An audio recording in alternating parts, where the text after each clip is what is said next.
تبارك الذي بيده الملك وهو على كل شيء قدير الذي خلق الموت والحياة ليبلوكم أيكم أحسن عملا وهو العزيز الغفور الذي خلق 7 سماوات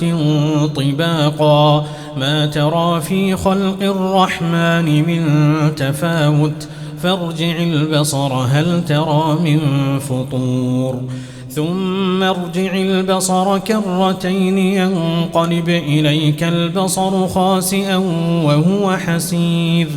ولقد زينا السماء الدنيا بمصابيح وجعلناها رجوما للشياطين وأعتدنا لهم عذاب السعير وللذين كفروا بربهم عذاب جهنم وبئس المصير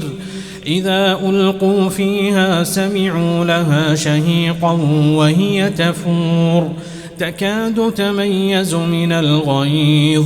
كلما ألقي فيها فوج سألهم خزنتها ألم يأتكم نذير قالوا بلى قد جاءنا نذير فكذبنا وقلنا ما نزل الله من شيء إن أنتم إلا في ضلال كبير وقالوا لو كنا نسمع أو نعقل ما كنا في أصحاب السعير فاعترفوا بذنبهم فسحقا لأصحاب السعير إن الذين يخشون ربهم بالغيب لهم مغفرة وأجر كبير وأسروا قولكم أو اجهروا به إنه عليم بذات الصدور ألا يعلم من خلق وهو اللطيف الخبير هو الذي جعل لكم الأرض ذلولا فامشوا في مناكبها وكلوا من رزقه وإليه النشور أأمنتم من في السماء أن يخسف بكم الأرض فإذا هي تمور أم أمنتم من في السماء أن يرسل عليكم حاصبا فستعلمون كيف نذير ولقد كذب الذين من قبلهم فكيف كان نكير أولم يروا إلى الطير فوقهم صافات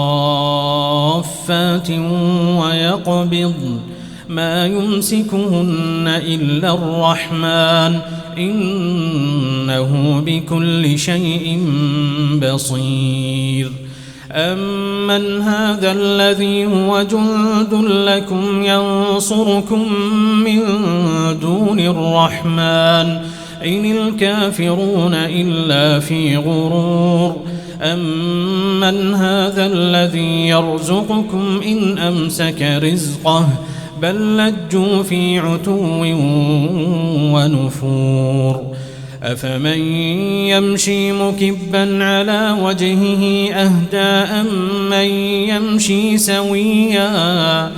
أمن يمشي سويا على صراط مستقيم قل هو الذي أنشأكم وجعل لكم السمع والأبصار والأفئدة قليلا ما تشكرون قل هو الذي ذرأكم في الأرض وإليه تحشرون ويقولون متى هذا الوعد إن كنتم صادقين قل إنما العلم عند الله وإنما أنا نذير مبين فلما رأوه زلفة سيئت وجوه الذين كفروا وقيل هذا الذي كنتم به تدعون قل أرأيتم إن أهلكني الله ومن معي أو رحمنا فمن يجير الكافرين من عذاب أليم قل هو الرحمن آمنا به وعليه توكلنا فستعلمون من هو في ضلال مبين قل أرأيتم إن أصبح ماؤكم غورا فمن يأتيكم بماء